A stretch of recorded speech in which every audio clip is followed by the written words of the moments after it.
កាលពីព្រេងនាយមានកសិករខ្ជិលម្នាក់រស់នៅរៀងរាល់ព្រឹកគាត់ធ្វើការនៅក្នុងវាលស្រែរបស់គាត់ប៉ុន្តែគាត់តែងតែមានអារម្មណ៍អស់កម្លាំងនិងធុញទ្រាន់ថ្ងៃមួយដែលមានពន្លឺថ្ងៃខណៈពេលដែលវាកំពុងសម្រាកនៅក្រោមដើមឈើស្រាប់តែទន្សាយមួយក្បាលរត់យ៉ាងលឿនវាបានបុកក្បាលនឹងដើមឈើហើយដួលស្លាប់កសិករមានការភ្ញាក់ផ្អើលនិងរីករាយជាខ្លាំងអាយ៉ាអាហារឥតគិតថ្លៃមួយ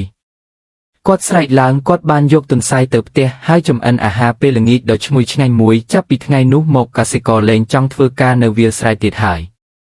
គាត់គ្រាន់តែអង្គុយក្បែរដើមឈើដែលជារៀងរាល់ថ្ងៃរងចាំទន្សាយមួយទៀតមកដល់ថ្ងៃកន្លងផុតទៅបន្ទាប់មកសប្តាហ៍វាលស្រែក៏ពោពេញទៅដោយស្មៅប៉ុន្តែគាត់នៅតែរងចាំកសិករដទៃទៀតសាយចំអកឲ្យគាត់ពួកគេនិយាយថាអ្នកមិនអាចទទួលបានទន្សាយបែបនេះទេប៉ុន្តែកសិករខ្ជិលមិនបានស្ដាប់ទេគាត់បន្តរងចាំហើយរងចាំទៀតទីបំផុតរដូវរងាក៏មកដល់កសិករគ្មានអាហារពីវាលស្រែរបស់គាត់ទេហើយក៏គ្មានទន្សាយទៀតដែលគាត់ឃ្លាននិងសោកសៅយ៉ាងខ្លាំង